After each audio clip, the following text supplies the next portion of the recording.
Ce soir-là, des millions de regards semblaient suspendus à une femme de 77 ans, toujours droite, toujours élégante, toujours habitée par cette beauté grave qui ne cherche plus à séduire parce qu'elle n'a plus rien à prouver. Nathalie Baye, icône du cinéma français, visage de l'intelligence, du raffinement et d'une certaine idée de la pudeur, était assise devant l'objectif avec cette retenue presque aristocratique qui a toujours fait sa force. Sa voix était basse, posée, sans tremblement inutile. Mais chaque mot tombait avec le poids des années, du silence, des blessures contenues.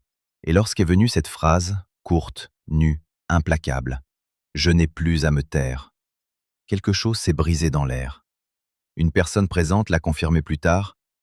Il n'y avait pas besoin d'effets, pas besoin de larmes, pas besoin de grands gestes. Une seule phrase avait porté plus de vérité, plus de douleur et plus de dignité que n'importe quel scandale mis en scène. Car cette phrase, à elle seule, résumait tout. Des décennies de retenue, une fidélité à soi-même, et ce moment où le silence cesse d'être une vertu pour devenir un fardeau. Voilà pourquoi cette histoire dépasse le simple cadre d'un conflit familial. Elle dit quelque chose de plus profond sur la loyauté, sur l'héritage, sur l'amour, sur la mémoire, et sur ce qu'une mère est prête à affronter quand elle comprend que, si elle ne parle pas, personne ne le fera à sa place. Il faut mesurer ce que représente Nathalie Baye pour comprendre la gravité de cet instant. Elle n'a jamais été une actrice parmi d'autres. Elle a été, pendant des décennies, l'une des grandes figures du cinéma français, une femme respectée pour son talent, sa discipline, sa finesse de jeu, récompensée par plusieurs Césars, admirée autant pour sa carrière que pour sa manière de traverser le temps sans se dissoudre dans la caricature du vedettariat. Là où tant d'autres ont cherché le bruit, elle a choisi la tenue. Là où la machine médiatique exigeait de l'exhibition, elle a cultivé l'écart. Son élégance n'a jamais été une décoration. Elle a toujours été une forme de résistance. Nathalie Baye n'a jamais donné l'impression de vouloir appartenir au grand cirque de la célébrité. Elle semblait même s'en méfier, comme si elle avait très tôt compris qu'ils dévorent les êtres avant de recycler leur ruine en images. C'est aussi pour cela que sa parole, aujourd'hui, trouble autant.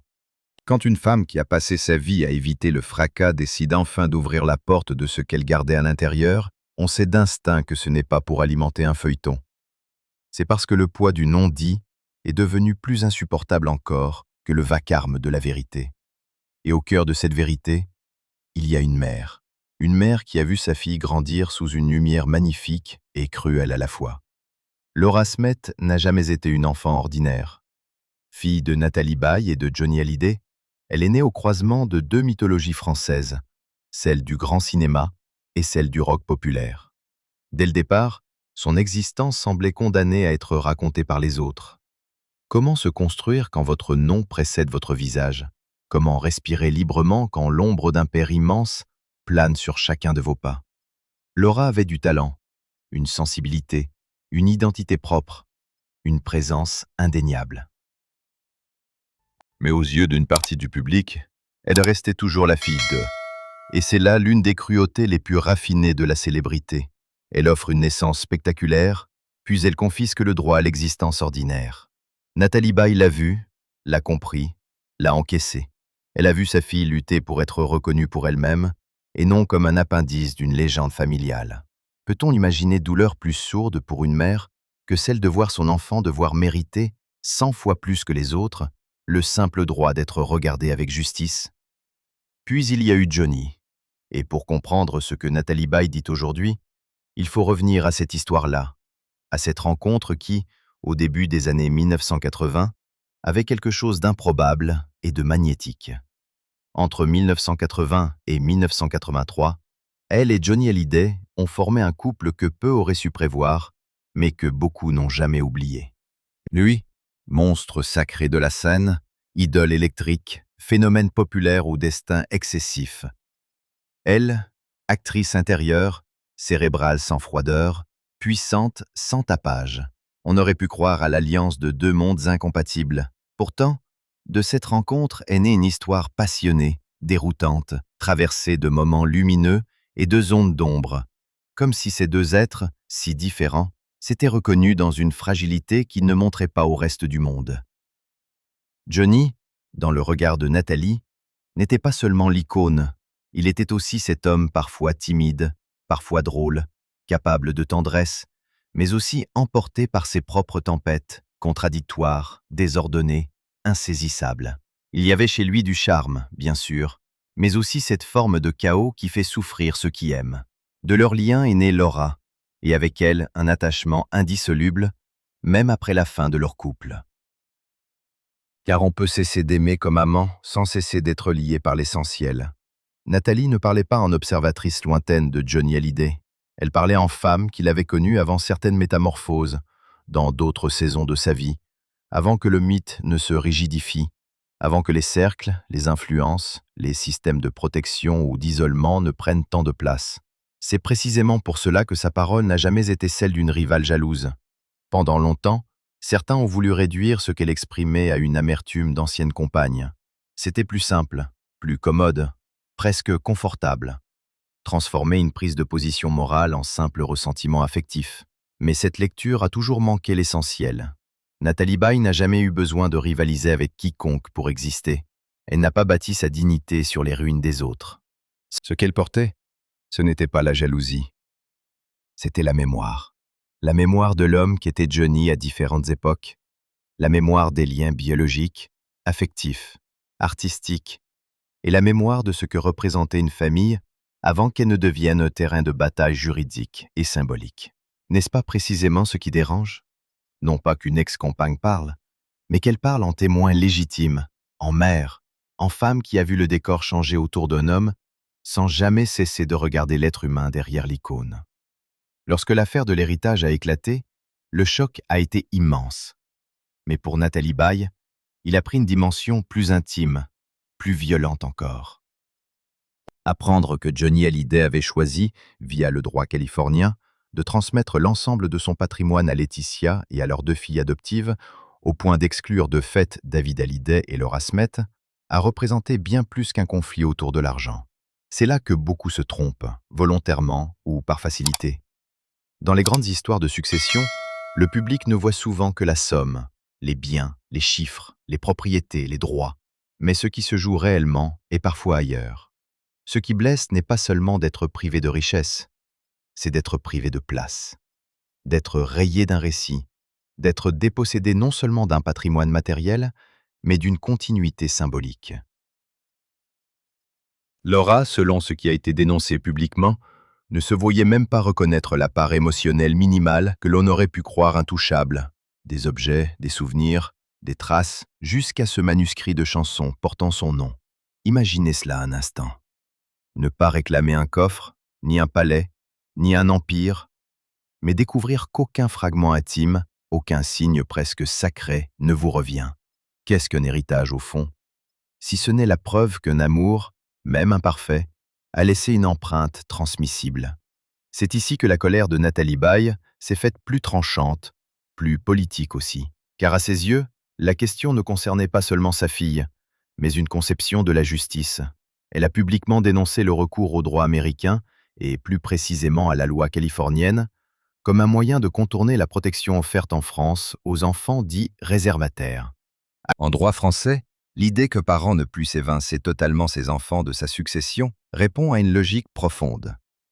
L'héritage n'est pas une faveur accordée au bon vouloir d'un instant. Il est aussi le prolongement d'une responsabilité familiale. Or, dans cette affaire, ce principe semblait brutalement mis de côté. Pour Nathalie, ce n'était pas une subtilité technique, ni un simple désaccord de juristes. C'était une manière de défaire, par l'architecture du droit, ce que le lien du sang et la mémoire commune rendaient moralement inacceptable. Et lorsqu'une femme comme elle s'emporte contre l'usage d'un dispositif juridique étranger, ce n'est pas par nationalisme de façade. C'est parce qu'elle y voit une opération froide, presque chirurgicale, permettant d'effacer ce que la loi française aurait reconnu comme intouchable. Quelle image cela renvoie-t-il d'un père, d'une famille, d'une postérité? Et qu'est-ce qu'une légalité vaut encore lorsqu'elle heurte à ce point le sentiment élémentaire d'équité? Mais derrière les documents, les tribunaux, les formules notariales et les batailles d'avocats, il y avait quelque chose de plus sombre encore. La question de l'accès, de la proximité, de la fin de vie. Nathalie Baye n'a pas seulement contesté une succession, elle a dénoncé ce qu'elle considérait comme un système de contrôle. Ces mots ont été lourds, parce que ce qu'il tentait de nommer l'était davantage encore. Selon elle, David et Laura auraient été tenus à distance, marginalisés, rendus suspects, presque indésirables autour de Johnny dans ces derniers temps, alors même que son état de fatigue et de faiblesse aurait dû appeler au contraire un retour à l'essentiel, à l'apaisement, à la réunion des liens fondamentaux. C'est ici que le drame devient presque tragique au sens antique. Un homme s'affaiblit. Le temps se réduit. Le cercle autour de lui se resserre. Et au lieu d'une réconciliation simple, au lieu de passage de témoins apaisés, surgissent les murs invisibles, les restrictions, les méfiances, les filtrages. Nathalie Baye a décrit une mécanique où les enfants aînés se retrouvaient relégués, présentés comme des éléments perturbateurs, comme des présences menaçantes, plutôt que comme des membres légitimes d'une histoire familiale. Le mot qu'elle a laissé filtrer a frappé les esprits. Ils auraient été transformés en bêtes noires au sein même de leur propre famille. Peut-on imaginer humiliation plus cruelle? Être traité comme un ennemi dans la maison même de ses origines? Et puis, il y a eu cette autre blessure, moins immédiatement visible pour le grand public, mais fondamentale pour tous ceux qui comprennent ce que représente un héritage d'artiste. La question de la transmission culturelle et du contrôle de l'œuvre. Nathalie Baye s'est montrée particulièrement sévère face à l'idée que le clan familial du côté de Laetitia, la famille Boudou, puisse intervenir profondément dans la gestion de l'héritage matériel et artistique de Johnny, pendant que ses enfants aînés, eux-mêmes artistes, en étaient écartés. Ce point est capital, car dans le cas d'un chanteur comme Johnny Hallyday, l'héritage n'est pas seulement constitué de biens, de comptes ou d'immobilier. Il comprend une voix, une image, des archives, des textes, des intentions, une mémoire de création. Qui doit veiller sur cela? Des gestionnaires? Des proches par alliance? Des personnes qui administrent la marque? Ou bien ceux qui, par filiation sensible autant que biologique, comprennent ce qu'une œuvre signifie au-delà de sa rentabilité? Nathalie Baye semblait poser cette question en creux, avec une amertume que l'on sentait nourrie d'un profond sentiment d'injustice.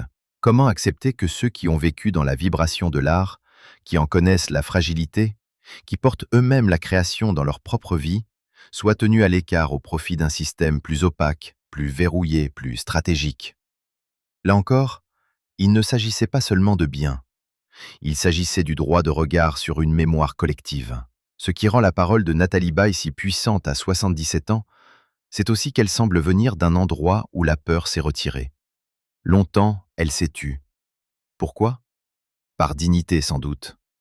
Par souci de ne pas exposer davantage sa fille. Par refus de participer au spectacle du conflit. Par fidélité peut-être, à l'image de Johnny lui-même, qu'elle n'a jamais voulu réduire à ses contradictions les plus douloureuses. Il y a chez certaines femmes une forme de silence noble qui peut durer des années. Elles absorbent, elles encaissent, elles observent, elles protègent. Elles savent que parler trop tôt, c'est parfois offrir son chagrin à ceux qui n'en feront qu'un divertissement. Mais arrive un moment où se taire ne protège plus personne. Au contraire, le silence finit par profiter à ceux qui savent occuper l'espace, imposer leur version, installer leur récit comme s'il était le seul possible. Et c'est peut-être là, précisément, que Nathalie Baye a senti qu'elle ne pouvait plus se contenter d'être digne, qu'elle devait être claire, qu'elle devait dire non pour détruire, mais pour rétablir, non pour nourrir une guerre, mais pour sauver ce qui pouvait encore l'être de la vérité d'une histoire. Il faut dire aussi que l'âge modifie la relation au courage. À 77 ans, on n'a plus les mêmes calculs, on ne cherche plus à plaire au système, on ne dépend plus du bon vouloir des clans. On ne redoute plus vraiment les campagnes de discrédit parce qu'on a déjà traversé les saisons de l'admiration et celles du doute. On sait ce qui reste quand tout le reste tombe. Et ce qui reste, très souvent, c'est l'essentiel. Les enfants, la conscience, la mémoire, la justice intérieure. Nathalie Baye parle aujourd'hui avec cette liberté étrange des êtres qui n'ont plus besoin d'être ménagés par le monde. Elle n'est pas dans la conquête, elle n'est pas dans la séduction, elle n'est même plus dans la défense d'une image. Elle est dans une forme de nécessité morale. Et c'est justement ce qui donne à ces mots une gravité exceptionnelle. Lorsqu'une femme de cet âge, de cette stature, de cette retenue, choisit de rompre des décennies de réserve, le geste a une portée que les commentaires superficiels ne suffisent pas à contenir. Il serait pourtant trop simple de raconter cette affaire comme un combat entre des monstres et des innocents. Les grandes tragédies familiales ne fonctionnent jamais ainsi. Elles sont faites d'amour sincère, de fidélité concurrente, de peur, de stratégie, de blessures anciennes, de malentendus durcis par la célébrité. Autour de Johnny Hallyday, il n'y avait pas seulement un homme, mais un empire affectif et symbolique. Chaque personne de son entourage entretenait avec lui une relation différente, parfois exclusive, parfois blessée, parfois défensive. Il serait naïf de croire qu'un tel univers pouvait se dissoudre sans heurts. Mais reconnaître cette complexité n'efface pas la violence ressentie par ceux qui ont eu le sentiment d'être effacés. C'est même peut-être cela, la vraie douleur. Comprendre qu'aucune famille n'est purement coupable ou purement innocente, et sentir malgré tout que certaines lignes n'auraient jamais dû être franchies. Dans cette tempête, Laura Smet apparaît comme une figure presque déchirante, parce qu'elle ne porte pas seulement la peine d'une fille confrontée à l'héritage contesté de son père, elle porte aussi le poids de l'enfant qui a grandi à proximité d'un mythe, puis celui de la femme qui doit, encore une fois, se battre pour que sa place ne soit pas réécrite par d'autres. Comment ne pas voir dans cette affaire une répétition brutale de ce qu'elle a toujours vécu? Être là, incontestablement là, et pourtant devoir sans cesse prouver qu'elle n'est ni une silhouette périphérique, ni un détail dans une légende plus grande qu'elle. Sa mère l'a regardé traverser cela. Elle l'a vu porter le nom, l'héritage émotionnel, les blessures intimes, le regard public. Elle l'a vu devenir adulte dans un paysage où chaque expression de douleur risquait d'être interprétée comme une manœuvre, chaque prise de parole comme une attaque, chaque demande de justice comme une convoitise. Et peut-être Nathalie Baye a-t-elle fini par comprendre qu'en se taisant, elle laissait sa fille seule face à une machine qui la réduisait trop facilement à un rôle secondaire. Ce qui frappe également, c'est la manière dont Nathalie Baye semble distinguer le conflit de l'état actuel des relations. Aujourd'hui, elle décrit son rapport avec Laetitia comme distant, mais sans affrontement direct. Cette nuance est essentielle. Elle montre qu'avec le temps, les incendies peuvent perdre en flammes sans pour autant cesser de laisser des cendres brûlantes. Il n'y a plus nécessairement le fracas d'hier, les ripostes permanentes, les coups portés en pleine lumière. Il y a autre chose, plus silencieux, plus adulte peut-être, mais pas réparé pour autant. Une coexistence lointaine, une trêve sans véritable guérison, une forme d'épuisement après la guerre. Combien de familles connaissent cela? Ce moment où l'on ne se déchire plus ouvertement, non parce que tout va mieux, mais parce que les forces manquent, parce que le temps a fait son œuvre, parce que chacun a appris à vivre avec une fracture qui ne s'est plus refermer. La distance peut parfois ressembler à la paix vue de loin, mais est-ce réellement la paix lorsqu'au fond de soi, l'empreinte de la blessure demeure intacte? La question qui hante alors toute cette histoire est celle de la réconciliation. La famille Hallyday a-t-elle réellement cicatrisé? Ou a-t-elle simplement appris à gérer ses fissures en silence? Là encore, Nathalie Baye semble nous conduire vers une vérité moins confortable que les récits de rédemption auxquels le public aime croire. Certaines plaies ne se referment jamais complètement, surtout lorsqu'elles mêlent l'amour, l'argent, la mort et la célébrité. On peut signer des accords, suspendre les hostilités, alléger les tensions apparentes. On peut même, avec le temps, se parler autrement, cesser les attaques frontales, trouver une forme de distance civilisée. Mais ce qui a été vécu dans les jours les plus sombres, ce qui a été ressenti comme une exclusion, une trahison ou un effacement, ne disparaît pas parce que les caméras s'éloignent. Le cœur n'obéit pas à la procédure. La mémoire ne se dissout pas dans les communiqués. Et c'est là que la parole tardive de Nathalie Baye devient bouleversante. Elle ne semble pas parler pour ouvrir le dossier. Elle semble parler parce qu'à son âge, il serait presque indécent de continuer à travestir ce qu'elle ressent. Il y a dans son geste quelque chose de profondément humain, l'envie de déposer enfin le fardeau, de dire ce qu'elle pense avoir vu, de nommer ce qu'elle estime avoir été injuste, de protéger une dernière fois sa fille, non plus en la mettant à l'abri du tumulte, mais en refusant que le silence fasse passer l'oubli pour la vérité.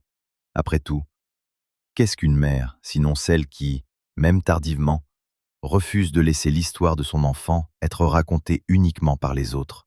Il serait tentant d'y voir une confession. En réalité, c'est plus que cela. C'est un repositionnement moral. Nathalie Baye ne demande pas qu'on l'admire pour avoir parlé. Elle ne quémande pas la compassion. Elle ne joue pas la femme brisée, revenue de tout. Au contraire, elle reste fidèle à elle-même. Mesurée dans la forme, mais inflexible sur le fond. Elle n'a pas basculé dans la démesure. Et c'est précisément pourquoi son intervention résonne autant. Chez d'autres, des mots durs auraient pu sembler calculés. Chez elle, ils paraissent arrachés à une longue discipline intérieure. Quand elle dénonce le système qui, selon elle, a éloigné David et Laura, quand elle s'insurge contre l'usage du droit américain pour contourner la protection française des enfants, quand elle rejette l'idée que des proches par alliance puissent peser davantage sur l'œuvre que les enfants artistes eux-mêmes, ce ne sont pas seulement des arguments. Ce sont les contours d'une ligne rouge qu'elle estime avoir été franchie. Vous, qu'en pensez-vous de la manière dont l'héritage de Johnny Hallyday a été géré? Nathalie Baye a-t-elle eu raison de prendre la parole à 77 ans? Dites-le en commentaire.